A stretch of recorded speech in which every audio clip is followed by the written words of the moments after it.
वह था अर्जुन का छोटा भाई विक्रम, जो वर्षों बाद लौटा था। उसे समझ नहीं आया कि भाभी ने भेड़ को क्यों गोली मारी, लेकिन घर में दाखिल होते ही उसने कारण भांप लिया। घर में 3 लोग थे, लेकिन खाने की मेज पर 4 कटोरियां लगी थीं। और जब आयडा कमरे से बाहर आई, तो विक्रम दंग रह गया। वह एक आधा इंसान आधा भेड़ का जीव थी।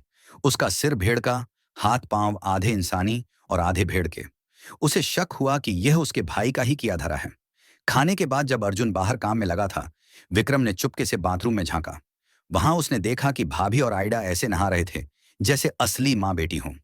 यह देखकर वह सहम गया। अर्जुन लौट कर आया तो विक्रम ने सारा गुस्सा जाहिर किया, लेकिन अर्जुन ने कहा कि वह किसी को उनके जीवन में दखल देने नहीं देगा। विक्रम को यह सब अस्वाभाविक और बीमार सा लगा।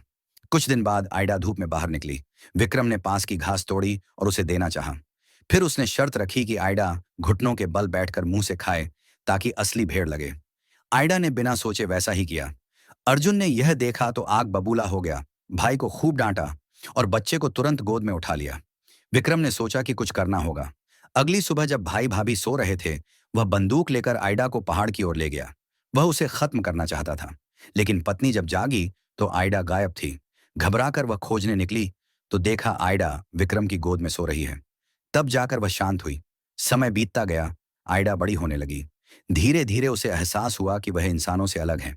इंसान खेल देखते समय चिल्लाते हैं, लेकिन उसे शोर सहन नहीं होता। एक दिन टीवी पर नाच गाना लगाया गया तो उसे और भी अजीब लगा और वह बाहर भाग गई। बाहर उसने देखा कि कुत्ता किसी चीज से भिड़ा हुआ है। वह पास गई तो डर गई। कुत्ते को लगा कि आयडा उसका साथ देगी, लेकिन आयडा भाग खड़ी हुई। घर लौटकर उसने आईने में खुद को देखा और समझा कि वह इस घर की संतान नहीं है। इसी बीच तीनों बड़े लोग नशे में धुत होकर सो गए। विक्रम अपने सपनों का पीछा करने शहर चला गया। भाभी ने उसे कार से विदा किया। सुबह जब अर्जुन जागा तो घर में केवल आयडा थी। वह उसके लिए रोटी और दूध लाई। उसे देखकर अर्जुन को अपार संतोष हुआ, लेकिन सच्चाई यह थी कि आयडा का असली पिता जिंदा था। कल उसने घर के कुत्ते को मार डाला था और आज वह बदला लेने आया। पत्नी घर लौटी तो बंदूक की आवाज सुनी। दौड़कर गई तो देखा कि अर्जुन के गले में गोली लगी है। गोलियां चलाने वाला कोई और नहीं, बल्कि इंसानी शरीर वाला भेड़ सिर था, आयडा का असली बाप। वह पत्नी के खून और बच्चे की जुदाई का बदला लेने आया था। आयडा यह सब नहीं जानती थी। वह रोते हुए अर्जुन के शरीर पर झुकी रही।